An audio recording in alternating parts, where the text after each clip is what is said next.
मसीही इतवार को क्यों इबादत करते हैं जबकि हफ्ता यानी सब्बत को इबादत करना जरूरी था? यीशु मुकम्मल तौर पर खुदा और मुकम्मल तौर पर इंसान कैसे हो सकते हैं? कैथोलिक और प्रोटेस्टेंट बाइबल में मुख्तलिफ किताबें क्यों रखते हैं?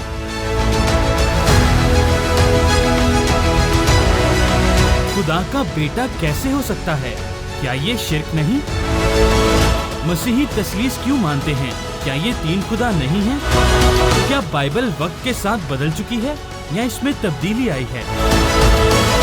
जवाब तो है फासिल नवीद मलिक के साथ। मुअज़्ज़ज़ नाज़रीन, खुदावंद यीशु मसीह के पाक, बुजुर्ग और फतेहमंद नाम में आज फिर खादिम मसीह नवीद मलिक आपकी खिदमत में सलाम पेश करता है। खुदावंद का शुक्र अदा करता हूं कि आज फिर मुझे ये खूबसूरत तरीन मौका मुयस्सर आया कि मैं हवा के दोष पर इस इलेक्ट्रॉनिक मीडिया के जरिया जीसस क्राइस्ट टेलीविजन के प्लेटफॉर्म से आपसे बात करने वाला हूं। और मेरा ईमान है कि हमारा प्रोग्राम जिसका नाम है जवाब तो है, आप खूब बरकत पाएंगे, अहले कलीसिया के ईमान मजबूत होंगे, और अगर आप मसीही नहीं हैं तो आपको बहुत सारे सवालात के जवाबात मिलेंगे। इसलिए गौर से सुनिएगा कि मैं आपकी खिदमत में आज क्या कहता हूं। नाजरीन, गुजरे हफ्ते एक प्रोग्राम का आगाज किया था जवाब तो है के तहत, और वो ये था कि एक दोस्त ने सवाल किया कि साहब, आपकी जो किताब है यानी किताब मुकद्दस, इसका मुफस्सल तारुफ करवाएं। और मैंने गुजरे हफ्ते आप सबों की खिदमत में भी ये बात बयान की थी कि इस किताब का नाम बाइबल नहीं बल्कि किताब मुकद्दस है। उर्दू की बात कर रहा हूं, लेकिन इसका मतलब यह हुआ कि ये किताब मुकद्दस होली बुक है तो सही, यानी पाक नवश्ते पाक किताब, लेकिन इस बात को भी याद रखें कि बाइबल सोसाइटी ने इसको प्रिंट करवाया और हमारे हाथों में पहुंची है। लेकिन इसके साथ साथ ये भी बताऊं कि लफ्ज बाइबल गलत नहीं है, क्योंकि बाइबल लफ्ज बिब्लोस जो यूनानी जबान का लफ्ज है उससे निकला है, और इस लफ्ज बिब्लोस के माना है कुतुब का मजमुआ, कुतुब का मजमुआ। और मैंने गुजरे हफ्ते आपकी खिदमत में बयान किया था कि यह किताबों का मजमुआ है। बाइबल यानी किताब मुकद्दस कुतुब का मजमुआ है। आप यूं कह सकते हैं कि यह अपनी जगह पर एक लाइब्रेरी है। इसको समझना बहुत जरूरी है। और उसके साथ साथ मैंने आपकी खिदमत में यह भी अर्ज किया था कि यह जो किताब मुकद्दस है इसके दो बड़े हिस्से हैं। याद है आपको वो कौन कौन से हैं? एक हिस्सा तो अहद अतीक यानी पुराना अहदनामा, और दूसरा हिस्सा अहद जदीद है यानी नया अहदनामा।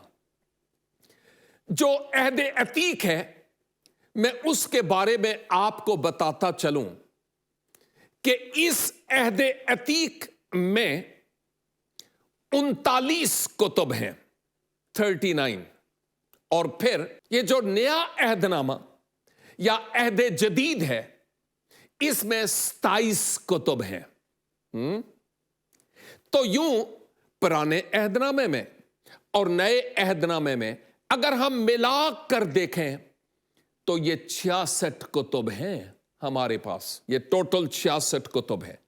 और इसके साथ साथ ये भी बताता चलूं, इन 66 कुतुब में जो पुराने अहदनामे की कुतुब हैं 39 कुतुब, उसकी बाबत में आपको यह बताता चलूं कि वो और नए अहदनामे की दोनों को अगर मिलाया जाए, यानी पुराना अहदनामा और नया अहदनामा, तो ये टोटल तकरीबन 1600 साल में मुकम्मल हुआ। ये कलाम जो हमारे पास है, पुराना अहदनामा और नया अहदनामा, किताब मुकद्दस, मुकम्मल हुआ है तकरीबन 1600 साल में। क्या आप भी किसी मुकद्दस किताब को मानते हैं? गौर फरमाइए कि जो आपकी किताब है उसके मुकम्मल होने में कितने साल लगे हैं, गौर कीजिएगा।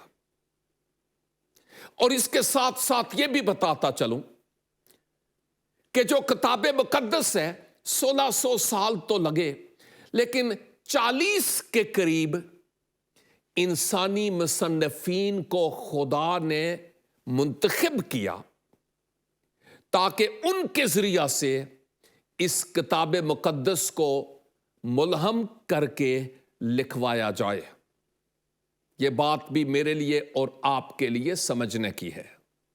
ये जो कुतुब हैं इनके ताल्लुक से मैं आपको बताता चलूं कि ये जो 40 मुख्तलिफ मुसन्निफीन हैं इनका मुख्तलिफ शोबाहाए जिंदगी से ताल्लुक था कि ये जो 40 इंसानी मुसन्निफीन थे खुदा ने इनको मुख्तलिफ शोबाहाए जिंदगी से चुन लिया और अलग कर लिया और अपने पाक रूह की कुदरत से उन पर अपने कलाम को मुलहम किया।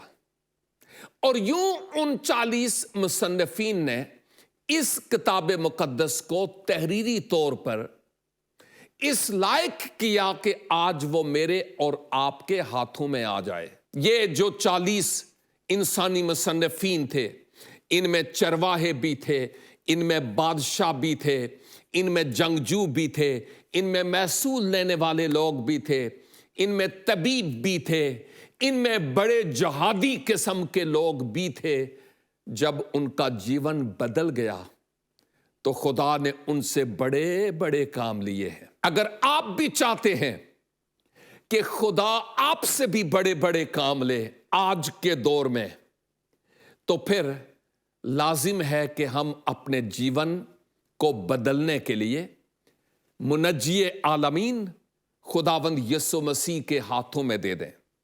यूं वो हमारे जीवन को बदल कर मुझसे और आपसे बड़े बड़े काम लेगा। इस बात को समझना जरूरी है। यह भी बताता चलूं कि जो बाइबल मुकद्दस में अहद अतीक है यानी पुराना अहदनामा, वो इब्रानी जबान में लिखा गया है, और जो नया अहदनामा है जिसको हम इंजील मुकद्दस कहते हैं वो यूनानी जबान में लिखा गया।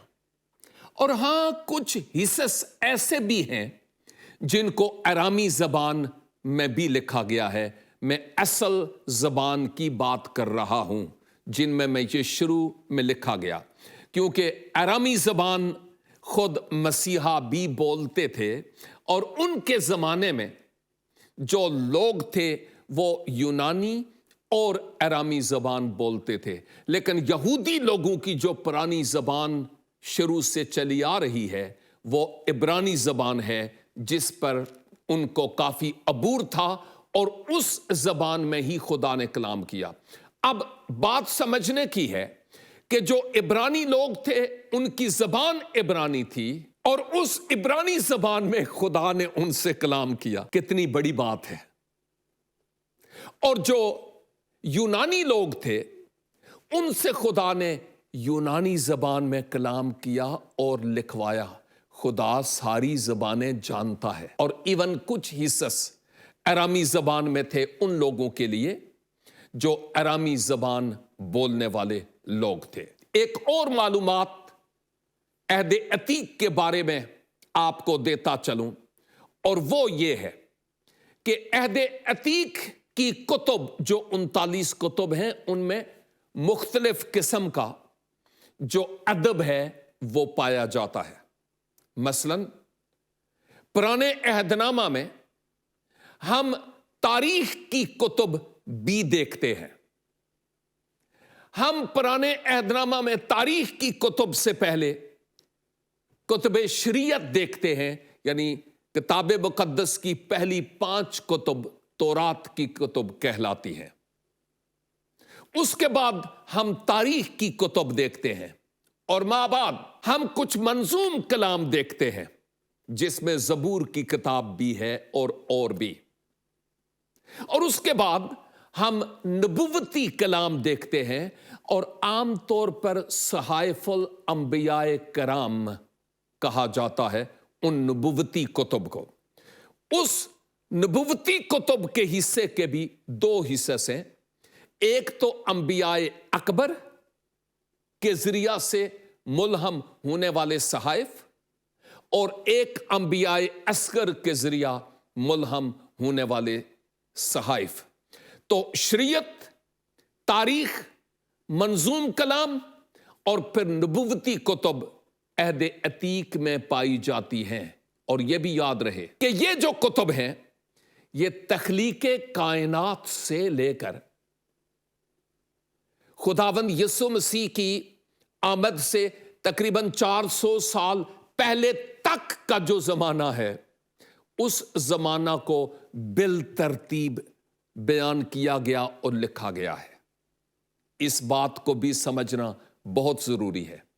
اور اب بات ہے عہد جدید کی، تو جو عہد جدید ہے اس کو بھی مجھے اور آپ کو سمجھنا بہت ضروری ہے۔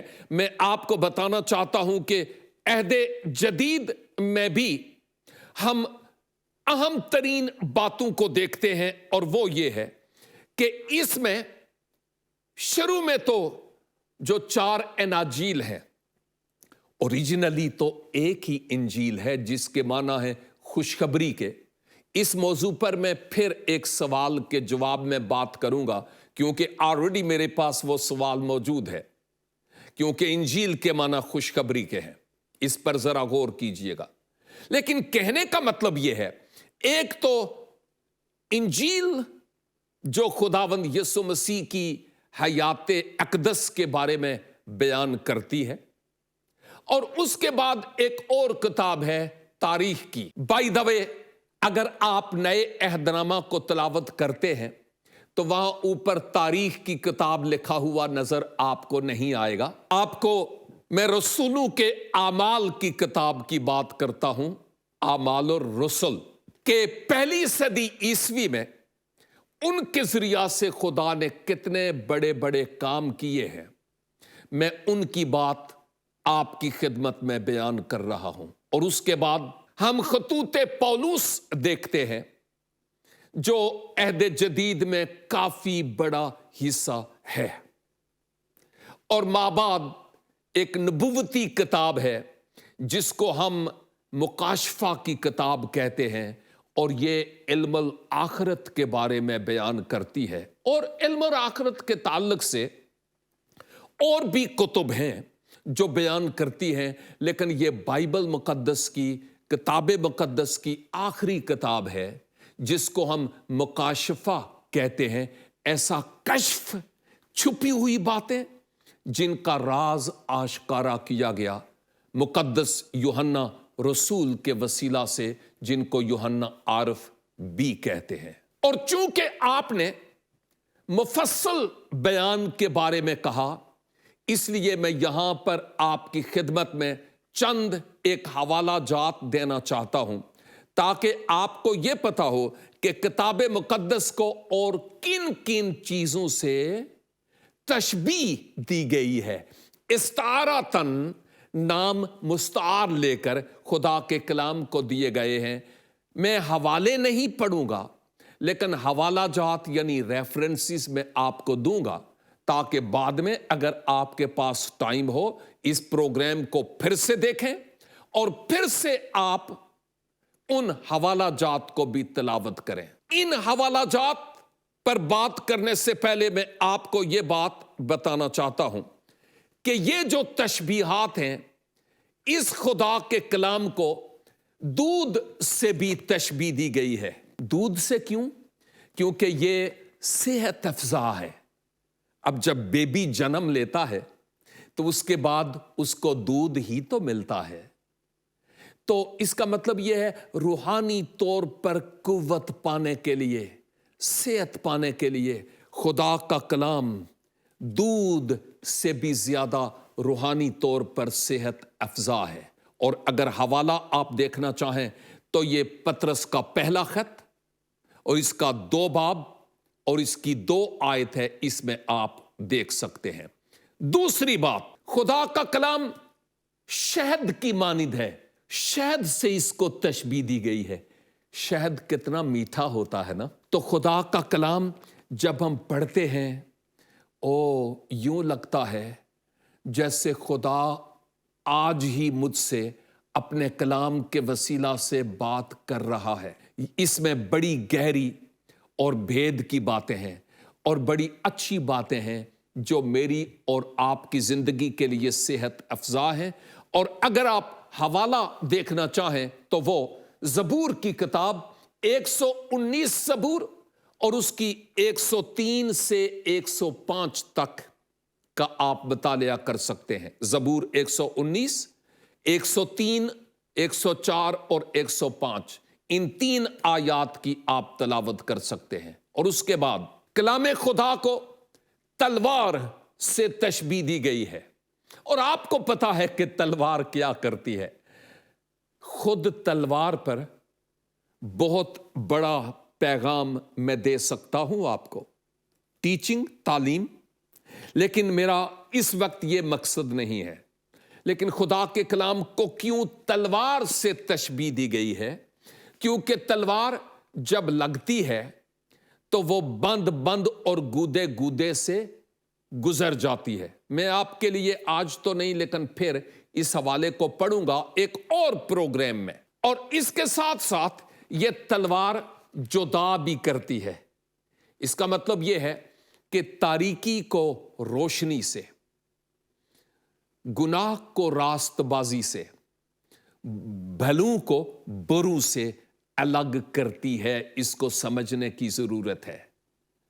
اور وہ لوگ جو دنیا دار ہیں ان سے اپنے لوگوں کو جو خدا کے ہیں یہ کلام پڑھ کر وہ الگ ہوتے ہیں اور اپنی زندگی کو اس کلام کے مطابق استوار کرتے ہیں۔ یہ بات بھی آپ غور کیجئے گا کہ اس خدا کے کلام کو چراغ یعنی لیمپ سے بھی تشبیہ دی گئی ہے۔ زبور 119 اور اس کی 105 بہت معروف آیت ہے، جو مسیحی لوگ ہیں ان میں سے اکثر کو یہ زبانی یاد بھی ہے۔ اور اس آیت میں یہ زبور نویس الہام کی روح سے فرماتے ہیں، اے خدا تیرا کلام میرے قدموں کے لیے چراغ اور میری راہ کے لیے روشنی ہے۔ تو گویا اس حوالے میں زبور 119 کی 103 سے 105 تک 3 مختلف چیزوں سے تشبیہ دی گئی ہے خدا کے کلام کو۔ میرے لیے اور آپ کے لیے ان باتوں کا جاننا اور سمجھنا بھی ضروری ہے۔ لوکا کی معرفت لکھی گئی انجیل اور اس کا 8 باب اور اس کی 11 آیت سے لے کر 18 آیت تک خدا کے کلام کو بیج، سیڈ، بیج سے تشبیہ دی گئی ہے۔ اس کا مطلب یہ ہے کہ جب خدا کے کلام کا بیج کسی بھی دل میں بویا جاتا ہے، اگر ہم اس کو بونے دیں تو وہ کلام کا بیج اگتا ہے اور تن آور درخت بنتا ہے۔ مسیحو، کسی نے آپ کی زندگی میں کلام کا بیج بویا اور آپ آج کہاں پہنچے ہوئے ہیں؟ خدا نے کسی شخص کو استعمال کیا اور اس کلام کا بیج میرے دل میں بویا گیا، اور آج خدا اس شخص کو اپنے جلال کے لیے مختلف طریقوں سے مختلف جگہوں پر استعمال کرتا ہے۔ ہر تشبیہ کے پیچھے ایک بہت بڑا میسج اور بہت بڑا پیغام ہے جو خدا کے کلام سے تعلق رکھتا ہے۔ اور یاد رکھیے، میں نے آپ کی خدمت میں زبور 119 کی 103 سے 105 تک کا کہا ہے۔ یہاں پر روشنی سے بھی اور لیمپ سے بھی یعنی چراغ سے بھی تشبیہ دی گئی ہے۔ اور اب میں آپ کی خدمت میں ایک اور تشبیہ پیش کرتا ہوں جو تشبیہ اس کے بعد ہے، اور وہ ہے آئینہ۔ خدا کے کلام کو آئینے سے تشبیہ دی گئی ہے۔ مثال کے طور پر یہ آئینہ ہے، بائی دا وے یہ آئینہ نہیں ہے، یہ کتاب ہے۔ लेकिन आईने में हम क्या करते हैं? जब सुबह उठते हैं, मैं ऐसा करता हूं, आप भी करते होंगे कि हम आईना के सामने खड़े होते हैं और अपनी सूरत को देखते हैं कि मैं कैसा लगता हूं या कैसी लगती हूं।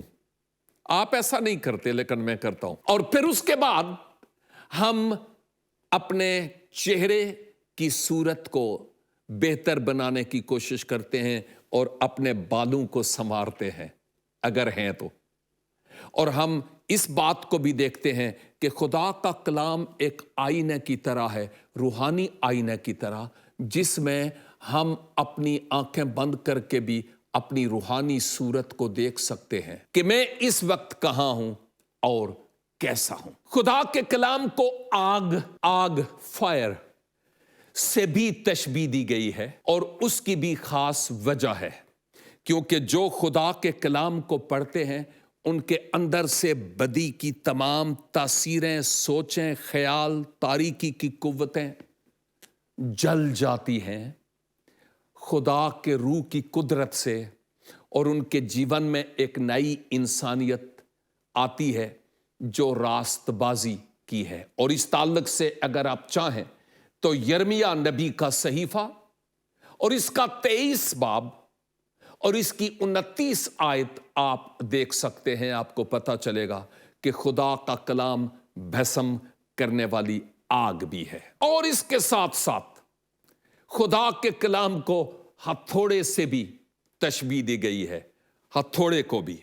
यानी बाज़ औक़ात खुदा का कलाम कई लोगों के दिलों पर यूं लगता है कि वो अपने आप को देखते हैं, ओह वाकई मैं गुनाहगार हूं और ये कलाम की बात मेरे लिए है। जो नए अहदनामे में मैंने तारीख की किताब का जिक्र किया था, कौन सी थी भला?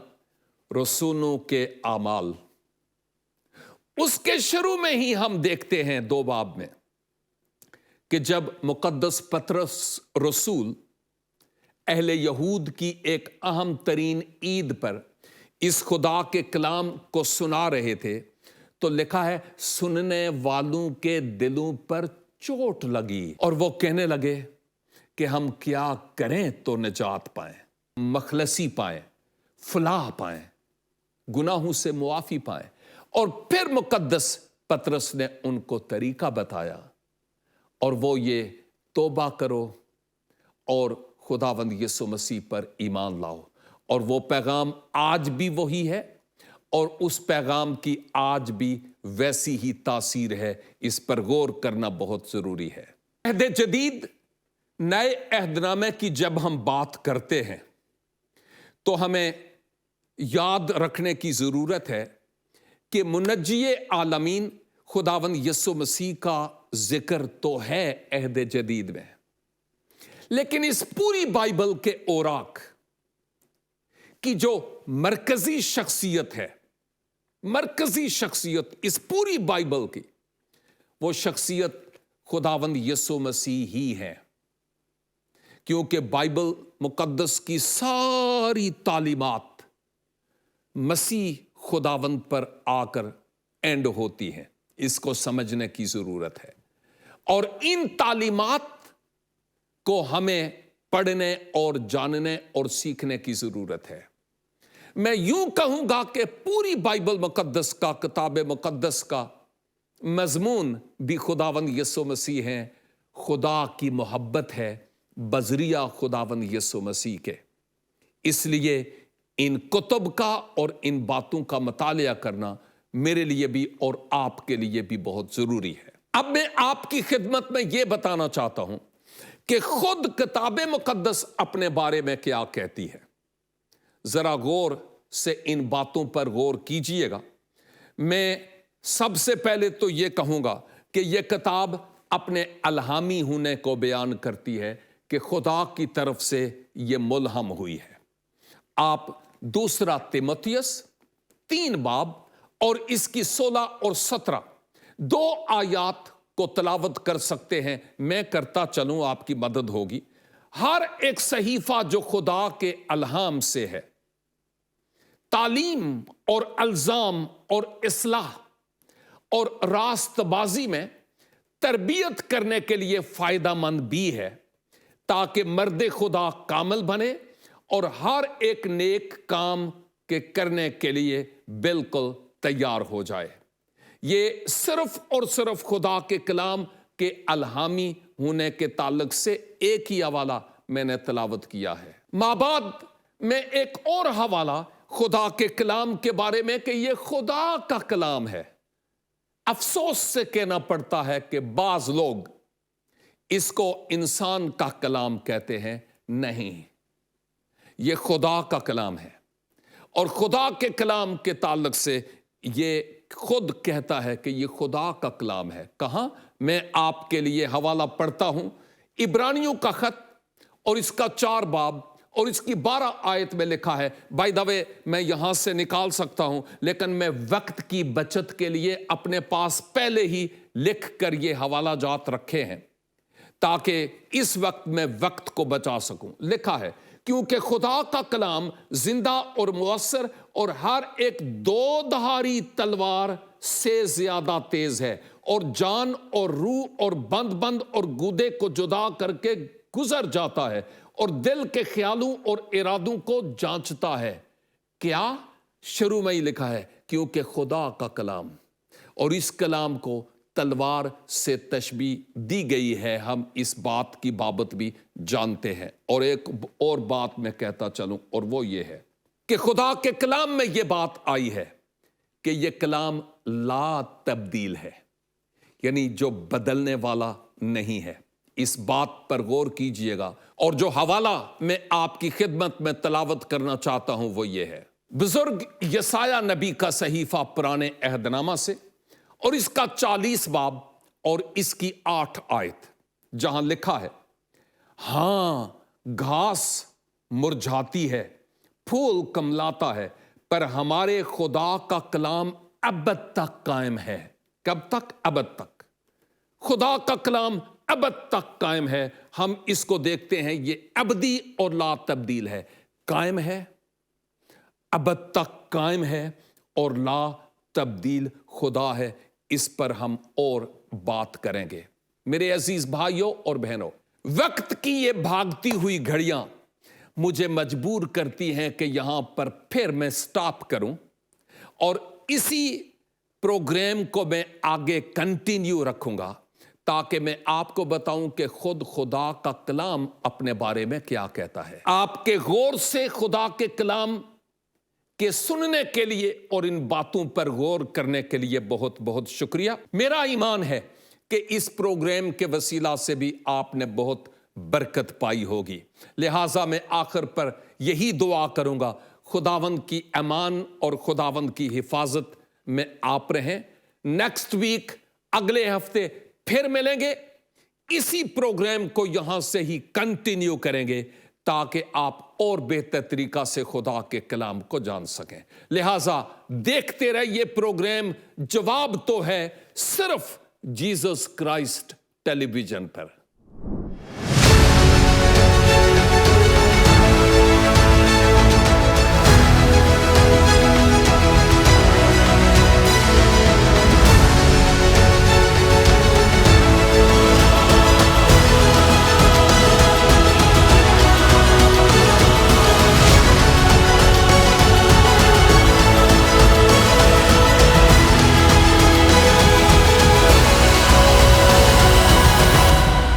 जवाब तो है।